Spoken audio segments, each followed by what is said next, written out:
ओम शांति।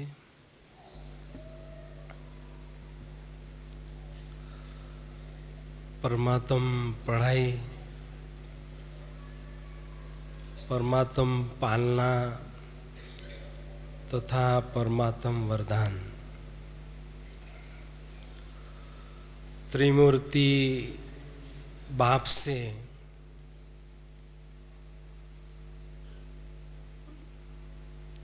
जो बाप टीचर सद्गुरु हैं, उनसे हम संगम युग में विशेष पालना प्राप्त करते हैं।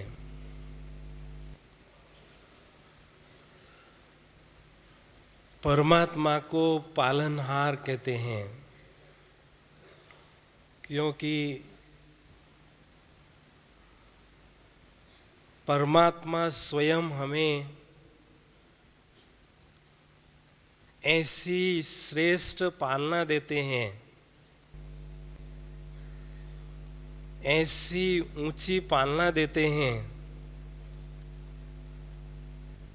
जो हमें हार पहनाने के लायक अर्थात पूजनीय बनाते हैं। तो बाप बनकर परमात्मा ने हम बच्चों को दिव्य जन्म दिया है। न केवल जन्म ही दिया है, लेकिन श्रेष्ठ जीवन भी बाबा हमारा बना रहे हैं। कभी हमने स्वप्न में भी नहीं सोचा था कि भगवान हमें इस धरती पर आकर हमें अपना बनाएंगे, क्योंकि हम हमेशा स्वयं के भाग्य को कोसते रहें, अपनी कमियों का वर्णन देवताओं के आगे करते रहें। और ऐसी परिस्थिति में भगवान इस धरती पर आकर हमें अपना बनाएंगे, ये हमने स्वप्न में भी नहीं सोचा था। लेकिन उस रहम के सागर बाप ने हम दुख के सागर में जो गोते खा रहे थे, उस सागर से उठाकर हमें अपनी गोदी में बिठाकर एक दिव्य जन्म दिया है। दिव्य जन्म देकर इतना एहसान हम बच्चों पर किया है, इतना उपकार हम बच्चों पर किया है, जिसका हम रिटर्न दे नहीं सकते हैं।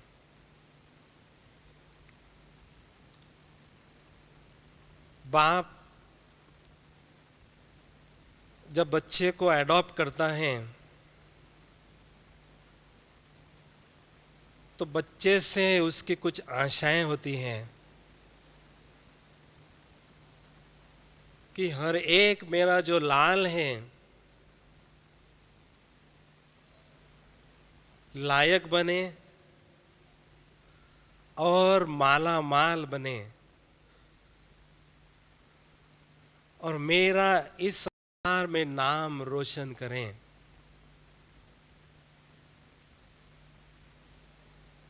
ये बाप की बच्चों से आशाएं होती है, और हम बाबा के आशाओं के दीपक हैं।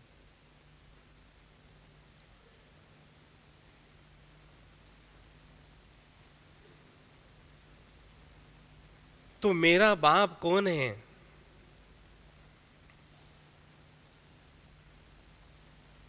सारे सृष्टि का जो मालिक है,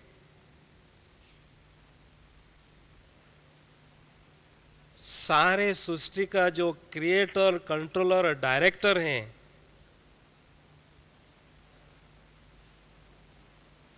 वो मेरा बाप बन चुका है। वो हमारे चेहरे से दिखाई देना चाहिए।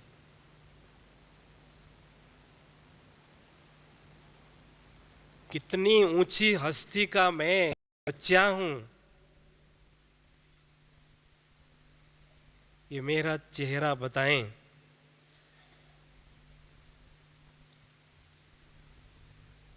चेहरे पर जो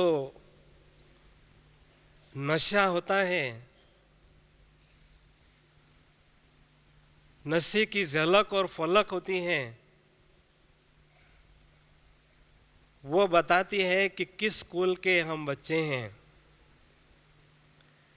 कितने रॉयल बाप के हम बच्चे हैं। वो हमारे चेहरे से पता चलता है।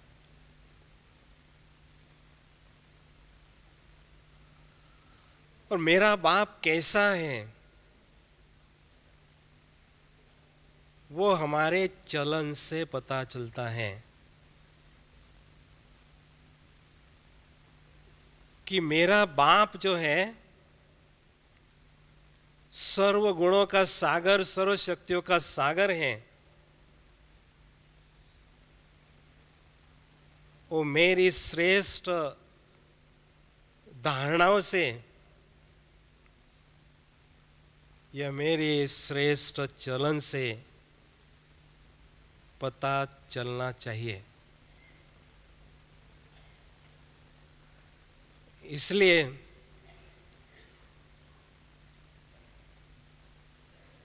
ये हम कभी ना भूलें कि सारे संसार का जो मालिक है वो मेरा बाप है। विशेष हमें दो प्रकार की प्राप्तियां होती हैं। पहली प्राप्ति है परमात्म प्यार की प्राप्ति। दूसरी प्राप्ति है परमात्म वर्षे की प्राप्ति। लेकिन इन दोनों प्राप्तियों को बहुत अच्छी तरह से हम जीवन में अनुभव करना चाहते हैं तो उसके लिए आवश्यकता है परमात्मा के आज्ञाकारी बच्चे बनना। जो हमें परमात्मा आज्ञाएं देते हैं, शिक्षाएं देते हैं, उन शिक्षाओं को और आज्ञाओं को जीवन में अपनाने से हम उस ऊंचे बाप का दिल जीत लेते हैं।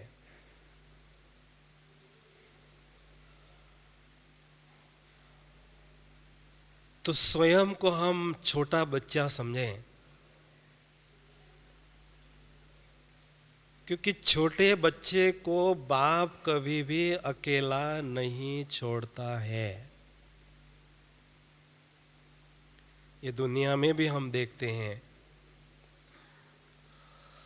तो हमेशा छोटा बच्चा समझकर हर पल हर घड़ी बाप के अंग संग का अनुभव करते हुए परमात्म प्यार से स्वयं को हम भरपूर कर लें।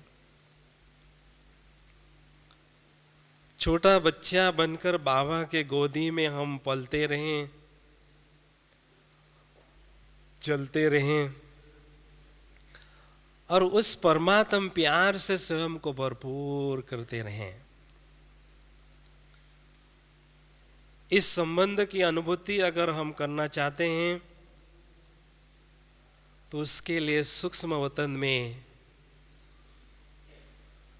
बाप दादा के अंग संग, भगवान के अंग संग हम चल रहे हैं, पल रहे हैं, खा रहे हैं, घूम रहे हैं, ऐसा बहुत सुंदर अनुभव हमें बढ़ाते रहना है। हमेशा स्वयं को भगवान की छत्र छाया में अनुभव करते रहें। जो हमेशा भगवान की छत्र छाया में तथा मर्यादाओं के लकीर के अंदर रहते हैं, वो विजयी बनकर इस संसार में विजयीपन की स्थिति अनुभव करते हैं। कई बार बाबा मुरली में कहते हैं, ब्रह्मा बाबा, कि इस बूढ़े बाबा के दाढ़ी की लाज रखना, अर्थात ऐसा कोई कर्म न करो जिससे बाप का नाम बदनाम हो। ऐसी कुछ मर्यादाएं हमारी जो है, उस मर्यादाओं की लकीर के बाहर हमें कदम नहीं रखना है। तो हमेशा हम बाप का जो दिल का प्यार है, हर पल हर घड़ी अनुभव करते रहेंगे। इसलिए हमेशा ये नशा रहे, ये सोमान रहे। दुनिया की सबसे बड़ी जो हस्ती है वो मेरा बाप है। तो जब उस हस्ती की स्मृति होगी तो ऑटोमेटिक बहुत ऊंची और अलौकिक मस्ती हमारे चेहरे पर छाई रहेगी। और उस मस्ती के आधार पर, उस अलौकिक नशे के आधार पर माया की दुनिया में रहते हुए भी हम विजय स्थिति अनुभव करते करते आगे बढ़ते रहेंगे। दूसरी बात है परमात्म पढ़ाई। हमने कभी भी नहीं सोचा था कि भगवान स्वयं आकर हमें पढ़ाएंगे साकार रूप में। स्वप्न में भी कभी सोचा नहीं था। और एक बार बाबा ने कहा था, दुनिया को अगर पता चल जाए कि इन ब्रह्मा कुमार और ब्रह्मा कुमारियों को भगवान पढ़ाते हैं,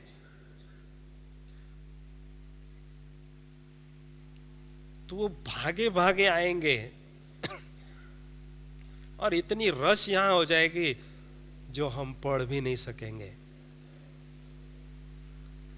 इसलिए ड्रामा में ये गुप्त राज अभी तक छिपा हुआ है,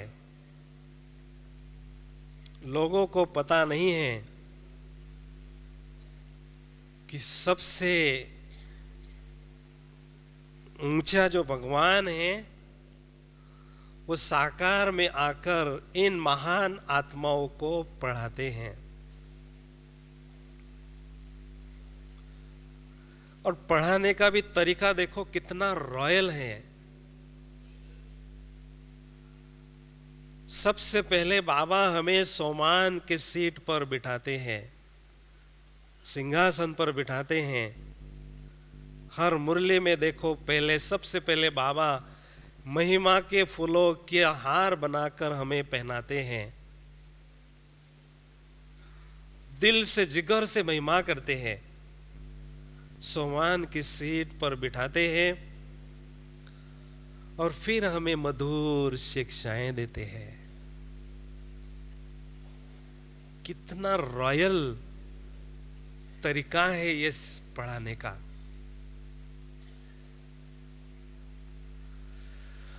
और इतना प्यार से पढ़ाते हैं, इतना प्यार से पढ़ाते हैं, जो मुरली हम बहुत अच्छी तरह से लिख भी सकते हैं। दुनिया में बहुत शिक्षक हैं, आएंगे बड़बड़ बड़बड़ स्पीच देंगे चले जाएंगे,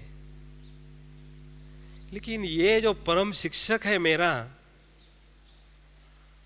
बड़े धैर्यता से और बड़े प्यार से मुझे मुरली सुनाते हैं। इसलिए मुरली तेरी में है जादू, कहावत प्रसिद्ध है। उस जादूगर बाबा की मुरली में ऐसी जादू है,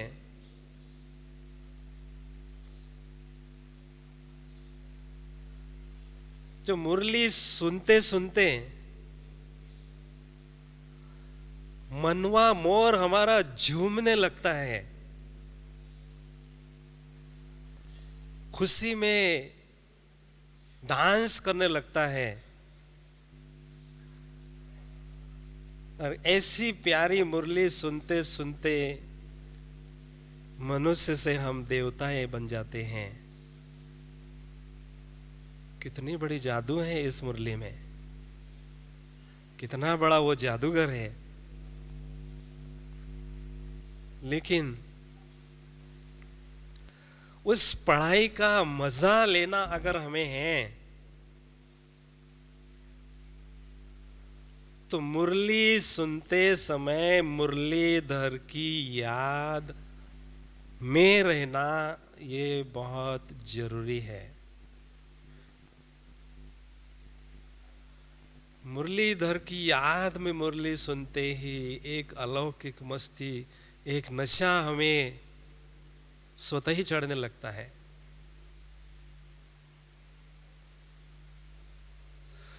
और एक एक जो मुरली का रतन है, ज्ञान रतन, ये अमूल्य है, लाखों से भी बढ़कर है। क्यों?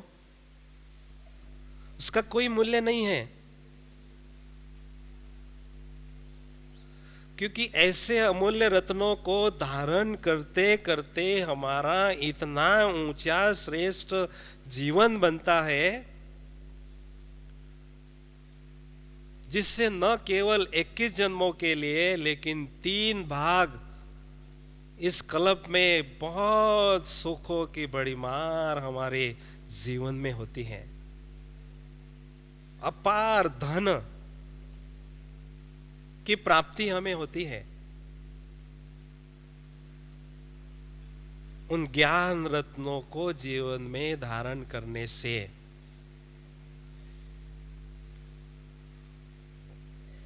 और देखो, पढ़ाते बाबा क्या है हमें, और कितनी सरलता से पढ़ाते हैं। गीता का भगवान कौन है, सृष्टि चक्र की आयु कितनी है, बड़े बड़े रिसर्च स्कॉलर माथा मार रहे हैं, रिसर्च कर रहे हैं, उनको कुछ भी प्राप्ति नहीं हो रही है। ट्रुथ क्या है उससे बहुत दूर है। और भगवान हमें बहुत सिंपल तरीके से ये राजगुह्य सरलता से समझाते हैं। जो भोली भाली माताएं भी हमारी ऐसी ऊंची बातें सहज समझा सकती है।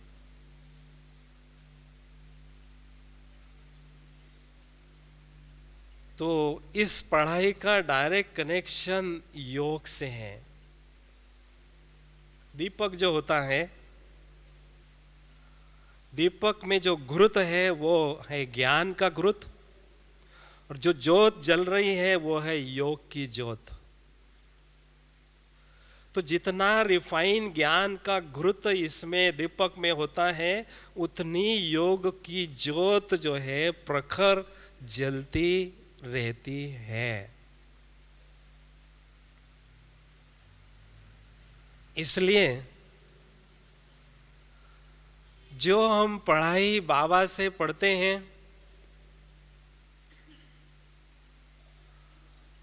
उसको डाइजेस्ट करें,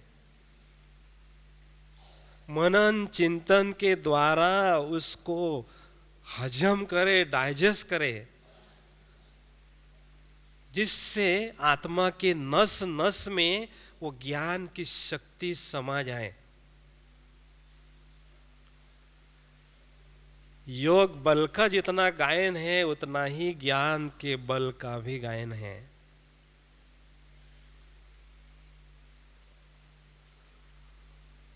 जो मुरली के महावाक्यों में सीक्रेट्स छिपा हुआ है,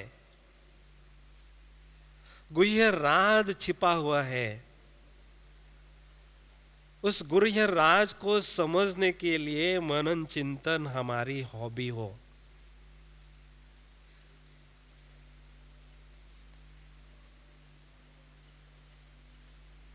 तो परमात्म पढ़ाई की जो प्राप्ति है वो है दिव्य बुद्धि की प्राप्ति। इस पढ़ाई को जितना हम समझते हैं उतनी हमारी बुद्धि दिव्य बनती है, तीक्ष्ण बनती है, दूरंदेशी बनती है और योगाभ्यास में चार चांद लगा देती है। निरंतर उस योगेश्वर बाप के साथ कनेक्शन जोड़ने के लिए सक्षम बनती है।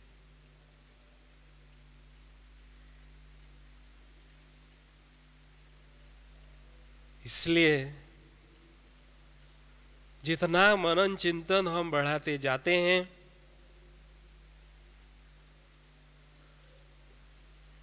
उतना उतना ज्ञान की गहराई में हम जाते रहते हैं। भगवान हमारा शिक्षक है। उस परम शिक्षक का अगर दिल मुझे जीतना है तो जो मुरली में मेरा शिक्षक होमवर्क मुझे देता है उस होमवर्क को दिल से मुझे पूरा करना है। तभी मैं अपने टीचर का दिल जीत सकता हूं।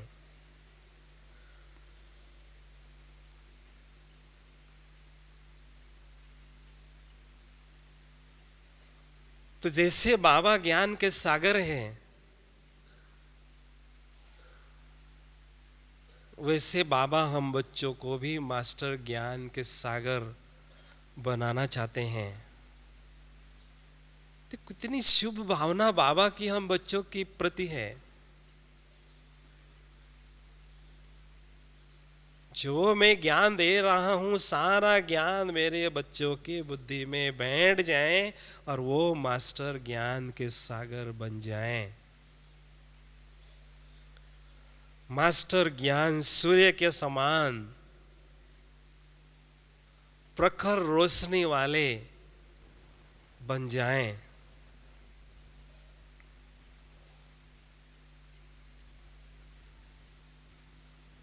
इसलिए इस मनन चिंतन के द्वारा अतीन्द्रिय सुख की प्राप्ति भी हमें होती है। एक अनोखी खुशी, एक अनोखी मस्ती हमें चढ़ती है जो योगाभ्यास में बहुत उन्नति कराती है।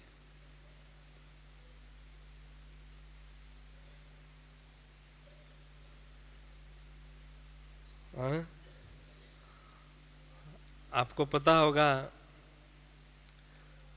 कि सागर में विष्णु जी शेष शैया पर लेटे हुए थे, लक्ष्मी जी उनके पैर दबा रही थी।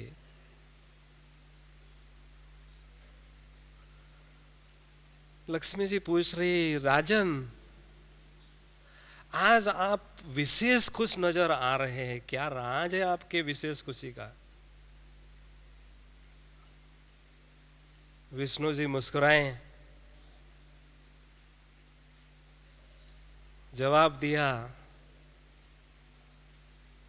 कि मनन चिंतन से जो अतीन्द्रिय सुख की प्राप्ति मुझे हो रही है जो सुख मुझे मिल रहा है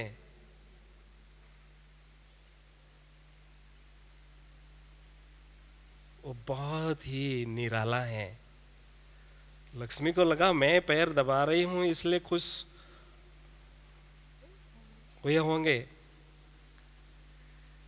लेकिन इस स्थूल सुख से कई गुना बढ़कर वो अतीन्द्रिय सुख है जिसकी प्राप्ति मनन चिंतन के द्वारा हमें होती है। तो इसलिए परमात्म पढ़ाई का प्रमाण अगर हमें देना है, रिस्पांस अगर हमें बाबा को देना है, तो ज्ञान के धारणा स्वरूप हम बनते जाएं और ज्ञान का बल भी हमारे पास बढ़ाते चलें। क्योंकि जिस योद्धा के पास में ज्ञान रत्नों के विशेष दिव्य शस्त्र होंगे वही आगे चलकर माया के तूफान में चलते हुए एक रस स्थिति की अनुभूति कर सकेंगे।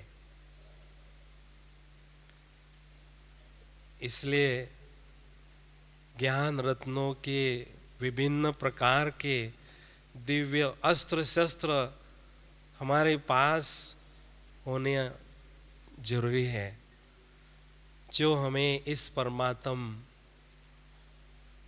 पढ़ाई से प्राप्त होते हैं। तीसरी बात है परमात्म वरदान।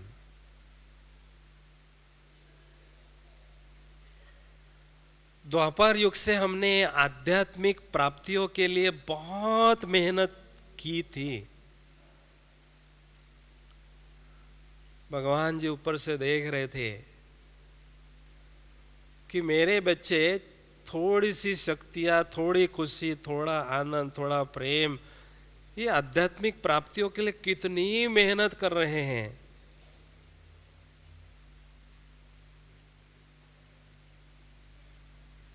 जब मैं इस धरती पर जाऊंगा तो बच्चों के सामने सद्गुरु बनकर वरदानों से उनकी पालना करता रहूंगा।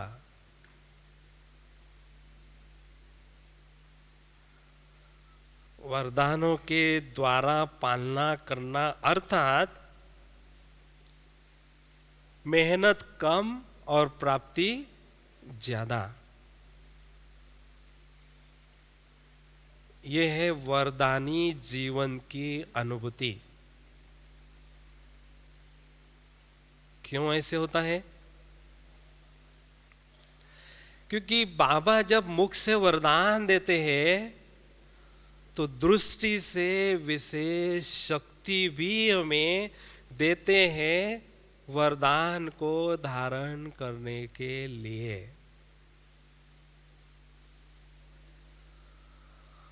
महावाक्य जो वरदान के रूप में बोलते हैं, साथ साथ दृष्टि के द्वारा शक्ति भी हमें देते हैं, जिससे उस वरदान को बड़ी सहज रीति से हम अपने जीवन में अपना सकते हैं।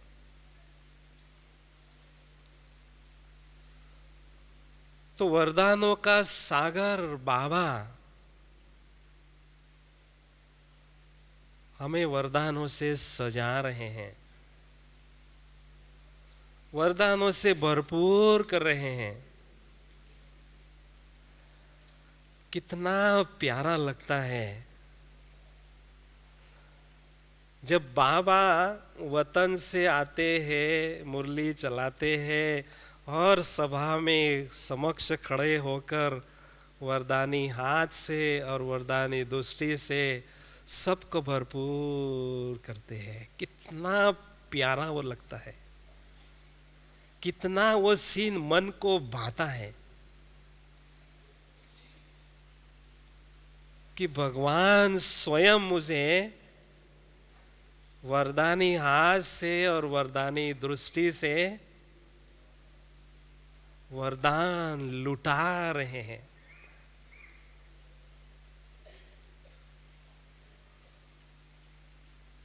कुछ वर्ष पहले तो बाबा इस हॉल में सभा में जाकर चक्कर लगाते हुए सबको दृष्टि और वरदानी हाथ से भरपूर कर देते हैं। बड़ा मजा आता था। विश्वास नहीं होता है कि सचमुच भगवान भी इस तरह से हमें पालना देंगे। सोच के बाहर है।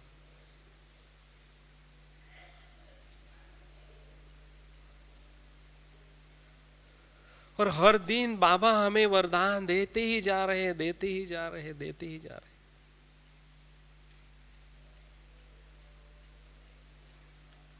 इतने हम उसके प्यारे हैं, इतने हम उसके लाडले हैं, जो हमें वो वरदानों से संपन्न बनाना चाहते हैं।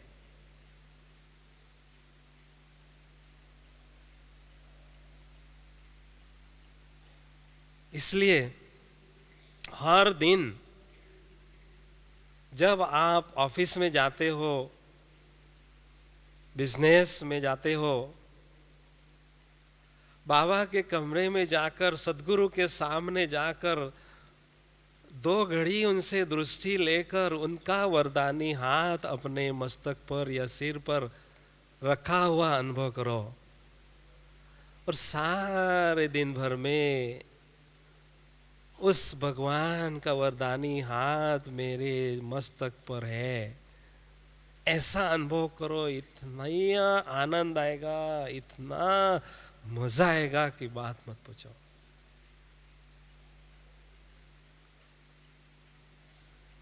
सुप्रीम अथॉरिटी जो है, रक्षक बनकर सद्गुरु के रूप में सदा मेरे साथ साथ चल रहे हैं।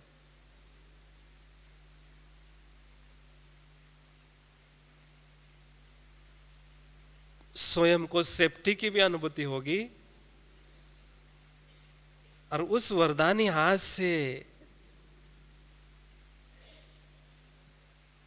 हमेशा उस वरदानों के सागर बाप की भी याद दिल में छप जाएगी।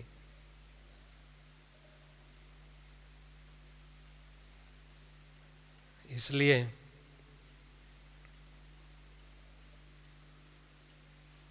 साजन जो हमारा है, हम आत्माओं रूपी सजनियों को वरदानों से सजा रहे हैं। हमारा जो सलोना साजन है,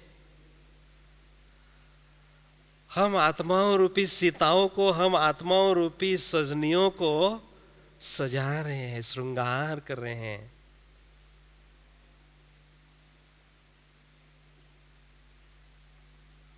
लेकिन किस प्रकार की मैं सजनी हूं, वो स्वयं से पूछना है।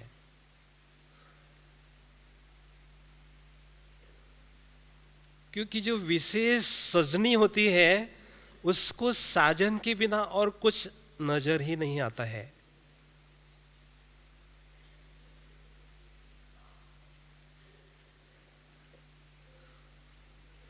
सद्गुरु से 2 विशेष प्राप्तियां हमें होती है। सद्गुरु हमें वरदानों से भरपूर करते हैं और दूसरा हमें परम धाम रूपी घर तक निर्विघ्न रीति से ले जाते हैं। और ऐसी जो महान आत्माएं हमेशा भगवान के नैनों में, पलकों में पलते हैं। जो भगवान के नैनों के पलकों में पलती है आत्माएं, ये सबसे ऊंचा भाग्य इस संसार में है। इससे बढ़कर और कोई भी ऊंचा भाग्य इस संसार में नहीं है। अंतिम समय इतना दर्दनाक सीन होगा,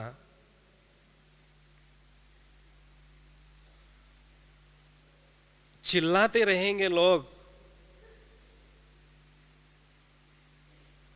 दुखों से पीड़ित होकर। लेकिन ऐसी जो वरदानी आत्माएं होंगी, वो खुशी के झूले में झूलते रहेंगे, परमात्मा के साथ अनेक प्रकार की लीलाएं अनुभव करते रहेंगे।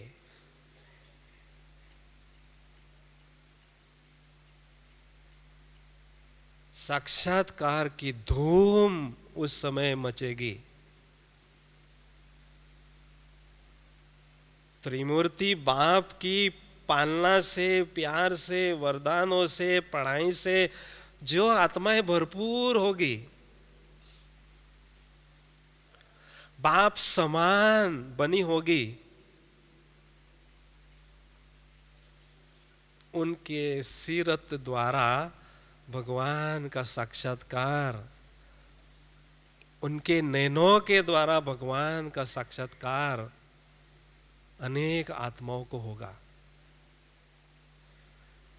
जैसे बाबा के दो बोल, दो घड़ी की दृष्टि हमें राहत देते हैं, भरपूर करते हैं,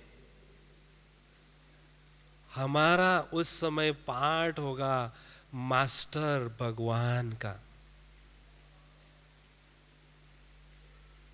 क्योंकि हम बाप समान बने हुए होंगे, हमारे दो घड़ी की दृष्टि, दो बोल अनेक आत्माओं को राहत देते रहेंगे, सुख की अनुभूति कराते रहेंगे।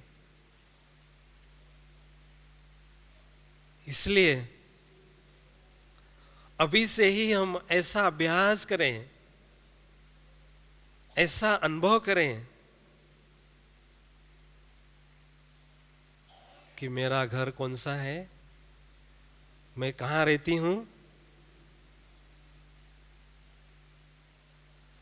मैं भगवान के दिल में सदा रहती हूँ। मेरा घर है भगवान का दिल, वो मेरा रहने का स्थान है।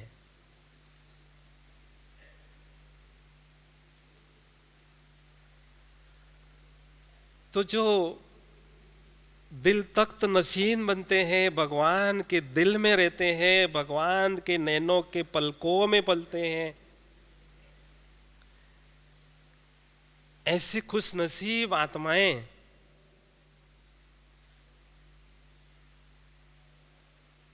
बहुत सुंदर और बहुत गहन योग की अनुभूतियों में डूबे हुए रहेंगे।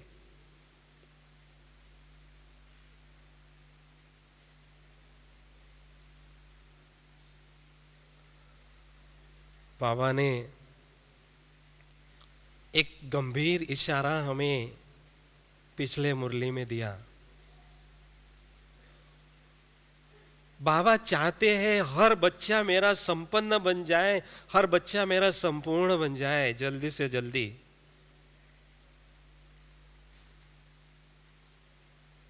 लेकिन नहीं बन रहा है। कौन सी कमी है, कौन सी बाधा है जिसको हटाने से वो आगे बढ़ सकें।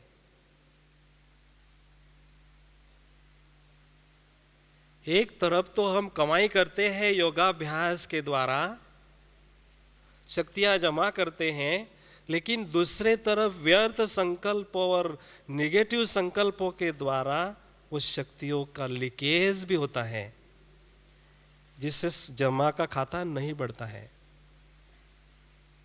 संपूर्णता की ओर कदम आगे नहीं बढ़ते हैं। बहुत सुंदर युक्ति बाबा ने हमें बताई।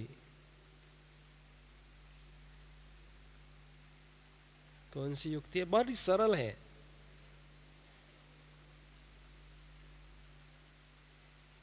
स्वमान में रहो और सबको सम्मान दो। बात छोटी सी है, लेकिन उसके पीछे राज क्या है ये समझने की आवश्यकता है।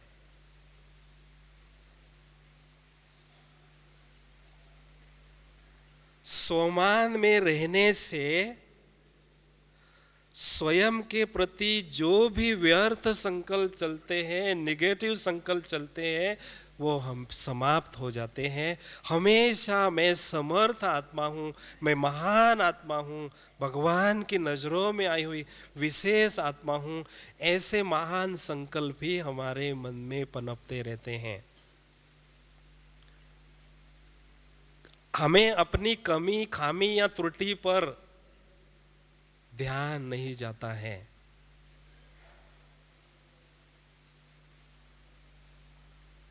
श्रेष्ठ स्थिति बनाने का राज ये है, उसकी शुरुआत ये है कि खुद को खूब अच्छी तरह से हम मान देते रहे।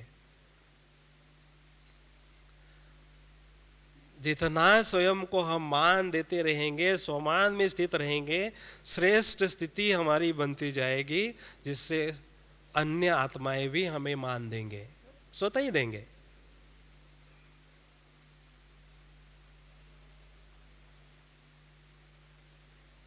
क्योंकि ये हमारी आदत बन चुकी है। द्वापर युग से लेकर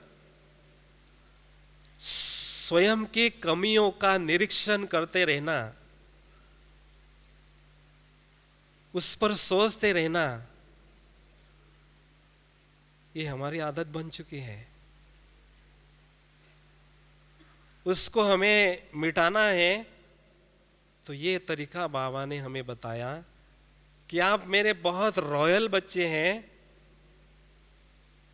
हमेशा इस सोमान के सिंहासन पर बैठे रहो, स्वराज अधिकारी बनकर मन और बुद्धि और संस्कार पर राज करो। तो भगवान के द्वारा जो मिली हुई सीट है या सिंहासन है, उसको हम कभी भी नहीं छोड़े, बल्कि उसका आनंद ले। संगम युग जो है, मौजों का युग, तभी हमें अनुभव होगा जब हम इस सीट पर बड़े सेट होकर अच्छी तरह से बैठे रहेंगे, तभी मौजों का युग स्वतः ही हमें अनुभव होता जाएगा। दूसरी बात है, जब भी हम आत्माओं के संबंध संपर्क में आते हैं, चाहे ज्ञानी चाहे अज्ञानी,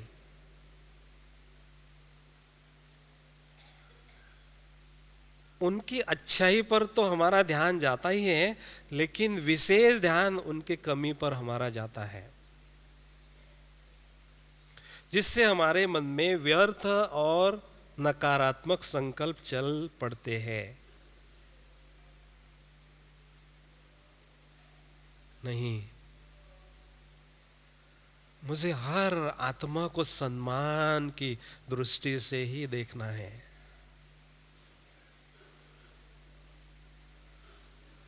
सबको ऊंची दृष्टि से देखना, सम्मान की दृष्टि से देखना, यह है रॉयल आत्मा की निशानी।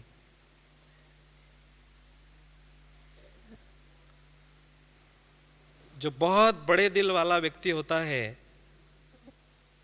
दरिया दिल वाला होता है, सबके लिए उसकी भावना बहुत ऊंची और श्रेष्ठ होती है।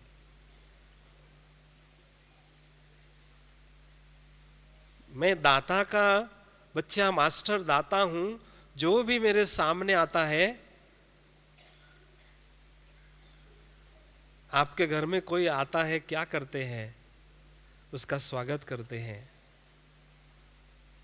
फूलों से स्वागत करते हैं, मेहमान है। तो ये जो मेरा देह रूपी मकान है, इसके सामने जो भी आता है, मेरे घर के पास कोई भी आता है, मुझे सम्मान की दृष्टि से देखना है और शुभ भावना और शुभ कामना की फ्रेग्रेंस के द्वारा खुशबुओं के द्वारा उसको वेलकम करना है, उसका स्वागत करना है।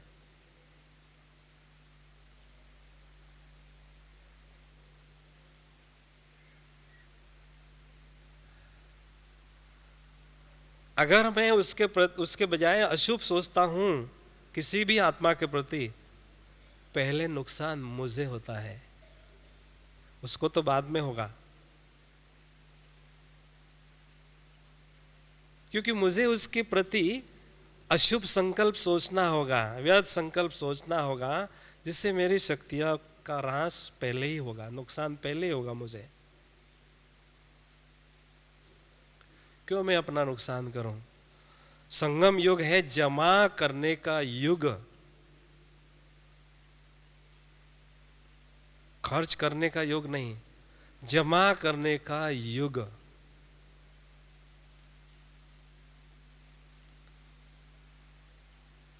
ये जो जमाना है ना,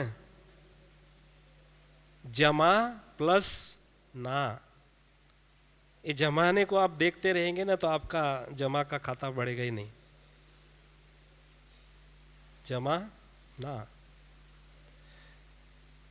क्योंकि जब भी बाहर जाते हैं व्यर्थ संकल्प, अशुद्ध संकल्प, इधर उधर के संकल्प हमारे चल पड़ते हैं, जमा का खाता हमारा धीरे धीरे कम होता जाता है।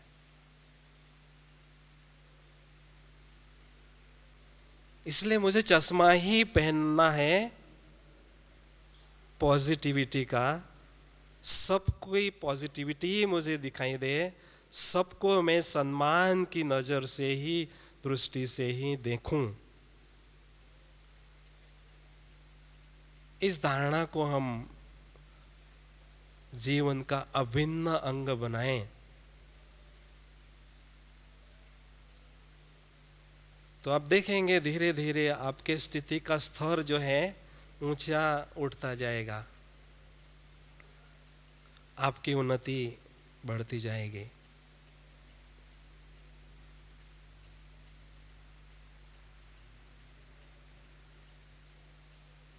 त्रिमूर्ति जो बाप है उसका मैं अनन्य बच्चा हूं और उसका नाम मुझे रोशन करना है। लेकिन रोशन करने के लिए क्या करना होगा? कौन से बच्चे बाप का नाम रोशन करेंगे? जिनके पास रोशनी होगी, आत्मा के दीपक की रोशनी जिनकी दिन प्रतिदिन बढ़ती ही जाएगी, बिखरती ही जाएगी, आगे विस्तृत होती ही जाएगी, ऐसे ही बच्चे बाप का नाम इस संसार में रोशन कर सकेंगे।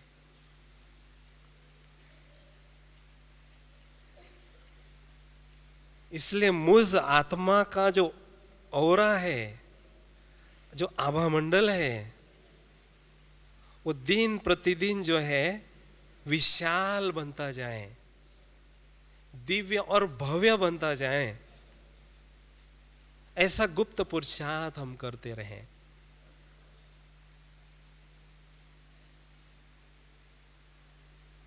आत्मा की जो पर्सनैलिटी है वो मैग्नेटिक पर्सनैलिटी तब बनती है। बाबा का व्यक्तित्व चुंबकीय व्यक्तित्व था, क्योंकि बाबा का जो ऑरा है वो बहुत ही विशाल था। बाबा ने उसको बहुत डेवलप किया था गहन तपस्या से।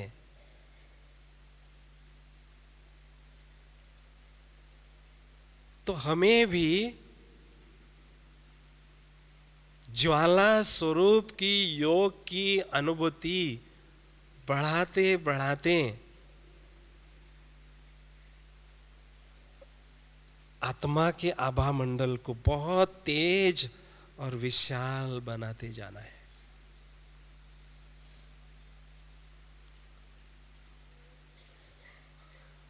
तभी कहेंगे बाबा जो हमें पालना दे रहे हैं उसका हम रिटर्न दे रहे हैं।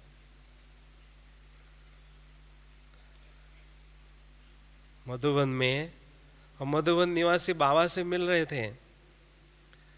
उस समय 6 मास लगातार सीजन चलता था। हफ्ते में 2 बार बाबा आते थे, हर 3 दिन बाबा आते थे।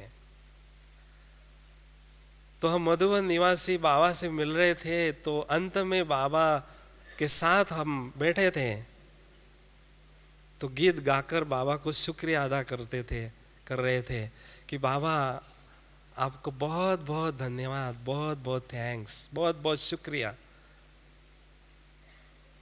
बाबा कह रहे थे कि बाबा शुक्रिया भी आपका एक्सेप्ट नहीं कर सकते हैं। बाबा अगर शुक्रिया भी आपका एक्सेप्ट करेंगे तो बाबा को भी इस चक्कर में आना पड़ेगा।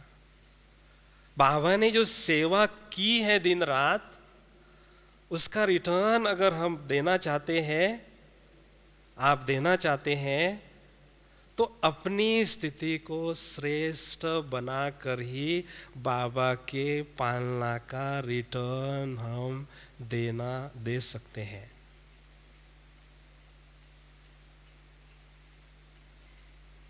बाबा यही चाहते हैं कि मेरे हर बच्चे की स्थिति जो है वो संपूर्णता के समीप हो, संपन्नता हो उसमें। क्योंकि जैसी स्थिति वैसी स्तुति स्वतः ही होती है। भगवान भी हमारी स्तुति करेंगे और अंतिम समय अनेक आत्माएं भी हमारी स्तुति करेंगे। महिमा के फूलों की वर्षा हम आत्माओं पर करेंगे। फूलों की वर्षा तो द्वापर युग से जड़ मूर्तियों पर करते आए, लेकिन इस चेतन मूर्तियों पर भी वो स्तुति के, महिमा के फूलों के वर्षा करेंगे, तब जब हमारी ऐसी महान स्थिति होगी, बाप समान स्थिति होगी। ओम शांति।